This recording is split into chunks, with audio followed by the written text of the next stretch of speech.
샬롬 10월 12일 월요일 아침입니다. 같이 주를 위한 이곳에 찬양 듣고 말씀 나누도록 하겠습니다.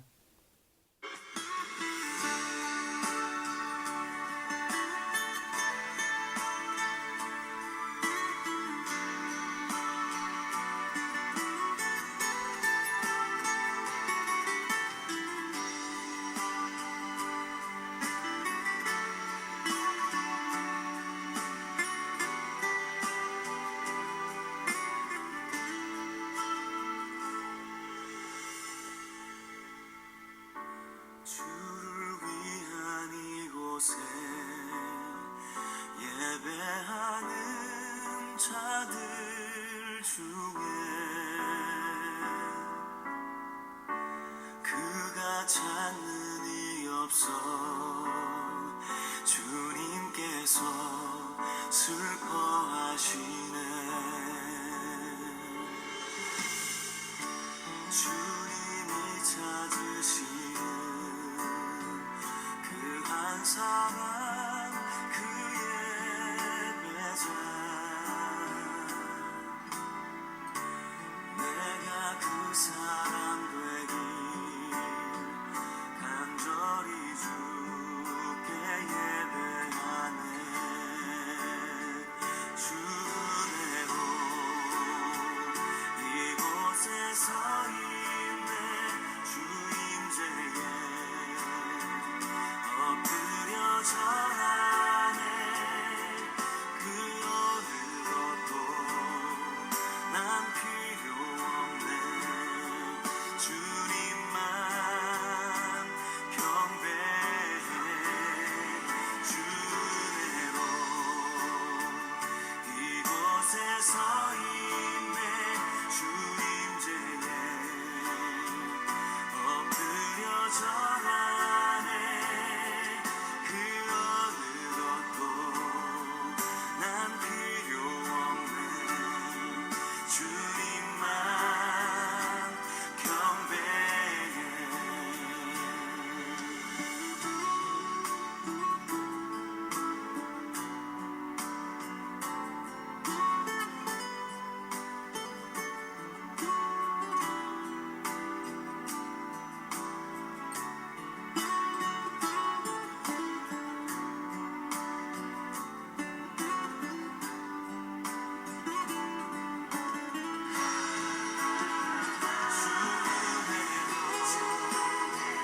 이곳에 서 있네. 주임제에 엎드려 절하네. 그 어느 것도 난 필요 없네. 주님만 경배해. 주은혜로 이곳에 서 있네. 주임제에 엎드려 절하네. 그 어느 것도 난 필요 없네. 주님만 경배해. 주은혜로 이곳에 서 있네. 주임제에 엎드려 절하네. 그 어느 것도 난 필요 없네. 주님만 경배해. 그 어느 것도 난 필요 없네. 주님만 경배해. 아멘. 오늘은 민수기 16장 36절에서 50절까지 말씀입니다. 제가 표준세 번역, 우리가 보통 보는 개역 개정보다는 좀 쉬운 성경인데요. 표준세 번역으로 한번 읽어 드리도록 하겠습니다. 주님께서 모세에게 말씀하셨다. 너는 제사장 아론의 아들 엘르아살에게 일러서 불탄 자리에서 향로들을 모으게 하고 타다 남은 불은 다른 곳에 쏟게 하여라. 그 향로들은 아무나 만져서는 안 된다. 그 향로를 가지고 있던 사람들은 죄를 짓고 목숨을 잃었지만 그 향로는 그들이 주 앞에 드렸던 것으로 이미 거룩하게 된 것인 만큼 향로를 망치로 두들겨 펴서 제단에 씌우도록 하여라. 이스라엘 자손에게 이것이 경고가 될 것이다. 제사장 엘라살이 불에 타 죽은 사람들이 주님께 드렸던 그 놋 향로들을 거두어다가 망치로 두들겨 펴서 제단 위에 씌웠다. 엘라살은 주님께서 모세를 시켜 말씀하신 대로 다 하였다. 그가 이렇게 한 것은 아론 자손이 아닌 다른 사람들은 어느 누구도 절대로 주 앞에 가까이 가서 분향할 수 없다는 것과 누구든지 그렇게 하였다가는 고라와 그와 합세하였던 사람들처럼 된다는 것을 이스라엘 자손에게 상기시키려 한 것이다. 이튿날 이스라엘 자손의 온 회중이 모세와 아론에게 항거하면서 말하였다. 당신들이 주님의 백성을 죽였소. 온 회중이 모세와 아론을 규탄할 때에 모세와 아론이 해막 쪽을 바라보니 해막에 갑자기 구름이 덮이고 주님의 영광이 거기에 나타났다. 모세와 아론이 해막 앞으로 가니 주님께서 모세에게 말씀하셨다. 너희 두 사람은 이 회중에게서 떠나라. 그들을 내가 순식간에 없애버리겠다. 이 말을 듣고 두 사람이 땅에 엎드렸다. 모세가 아론에게 말하였다. 형님께서는 향로에 제단불을 담고 그 위에 향을 피워 빨리 회중에게로 가서 그들을 위하여 속죄의 예식을 베푸십시오. 주님께서 진노하셔서 재앙이 시작되었습니다. 아론이 모세의 말을 듣고 향로를 가지고 회중에게로 달려갔다. 백성 사이에는 이미 연병이 번지고 있었다. 아론이 백성에게 속죄의 예식을 베풀었다. 아론이 살아있는 사람과 죽은 사람 사이에 선이 재앙이 그쳤다. 이 연병으로 죽은 사람이 14,700명이나 되었다. 이것은 고라의 일로 죽은 사람 수는 뺀 것이다. 재앙이 그치자 아론은 해막 어귀에 있는 모세에게로 돌아왔다. 아멘. 오늘은 리더십의 자리라는 제목으로 말씀을 나누도록 하겠습니다. 민수기 16장 50절까지 있는 긴 좀 장인데요.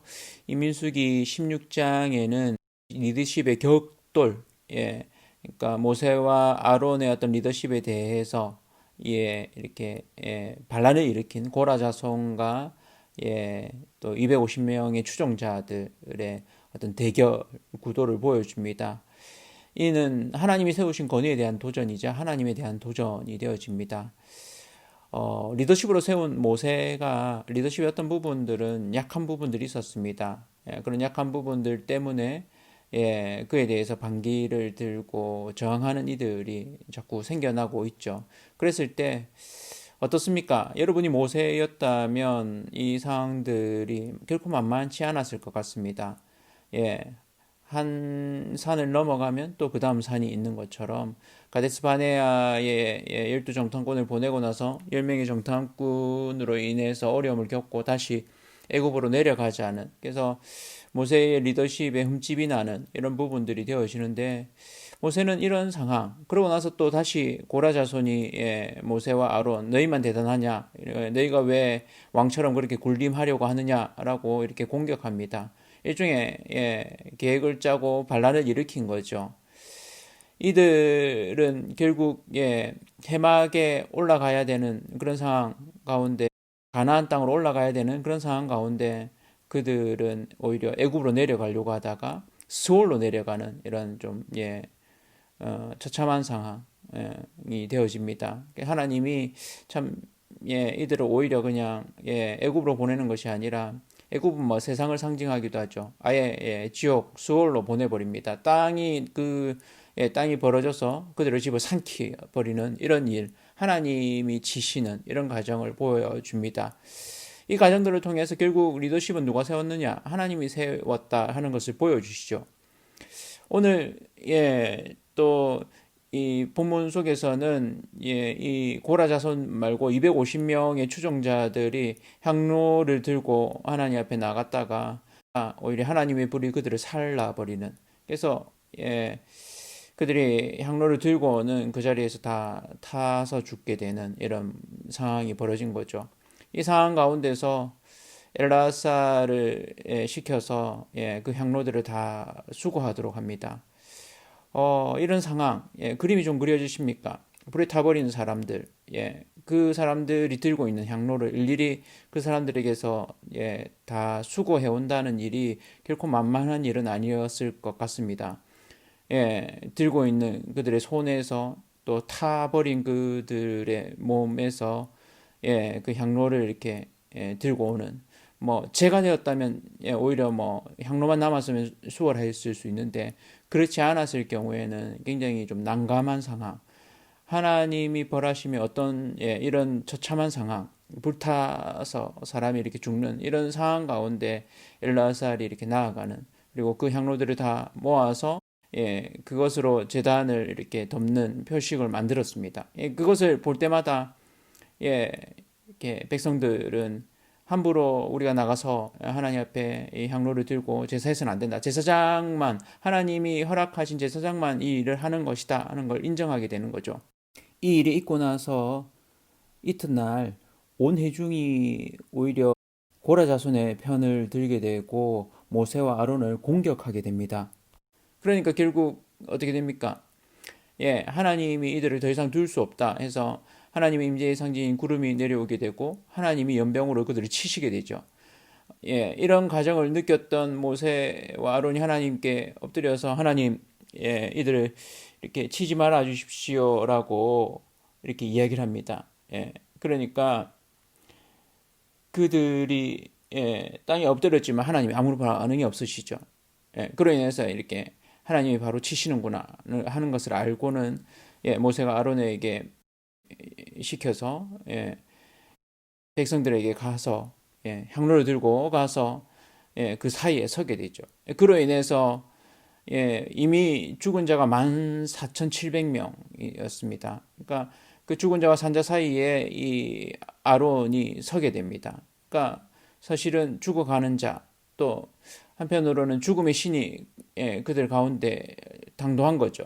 그 가운데 있을 때 이 향로 어떤 면에서는 죽음의 신이 함부로 넘어설 수 없는 뭐 유월절 어린 양의 피와 같은 이 제사장의 그 사역을 감당하게 되는 거죠. 그 사이에 서는 겁니다. 죽은 자와 산자 사이에 이 아론이 어떤 면에서는 용기를 가지고 또 중보하는 자의 어떤 자리에 서게 되는 겁니다. 그래서 더 이렇게 죽음이 임하지 않는 그 연병이 뭐 그치게 되는 이 상황들을 보게 되는데 오늘 말씀을 보면서 리더십의 자리가 어디인가 사실은 이 모세와 아론 또 고라 자손의 이런 대결 가운데 이 일이 일었었을 때 모세의 반응 또 모세와 아론의 반응을 보면 이들이 4절에도 그렇고 22절도 그렇고 오늘 말씀이 있는 46절에도 엎드리는 장면이 나오죠. 그러니까 리더십의 자리는 기도하는 자입니다. 이들은 이 상황이 벌어졌을 때 다른 이들에 대해서 저항하거나 대항하는 것이 아니라 하나님께 꿇어 엎드리는 하나님께 맡기고 의뢰하는 자였다는 것을 볼 수 있습니다. 그러니까 자신의 리더십에 흠집이 나는 것 때문에 오히려 안달복달하는 것이 아니라 오히려 하나님께서 세우신 일이기 때문에 하나님께 기도하는 자로 섭니다. 이 리더십의 자리, 하나님이 세우신 리더십의 자리에는 늘 기도하는 자임을 잊지 말아야 할 것입니다. 두 번째로는 이 엘라살 또 아론의 모습을 보면서 리더십의 자리는 순종하는 자의 자리다. 그래서 엘라살이 하나님이 모세에게 말씀하신 대로 그 명령을 쫓아서 그 향로를 불탄 이들에게 그들의 손에 쥐어진 그 향로를 일일이 다 수고하는 이런 부분에 있어서 순종하죠. 리더십의 자리는 순종의 자리입니다. 하나님이 모세에게 명령하신 하나님이 아론에게 명령하신 그 부분들에 대해서 철저하게 순종하는 우리가 늘 하나님 앞에서 순종하는 자로 살아가기를 원합니다. 세 번째는 아론이 백성들을 위해서 중보하는 자가 되는 것을 보게 됩니다. 죽은 자들과 산 자들 사이에 서게 되는 그래서 하나님이 세우신 리더십의 자리는 중보하는 자다. 이 부분에 있어서 아론이 참 이렇게 멋지게 이렇게 느껴집니다. 우리의 자리가 하나님 앞에서 중보하는 자임을 잊지 않고 하나님께 꿇어 엎드려서 하나님께 모든 걸 맡기고 하나님 앞에 순종하는 자로 또 중보하는 자로 우리가 세워져 있음을 기억하고 하나님 앞에 늘 기도함으로 나아가는 저와 성도님들 되시기를 축복합니다.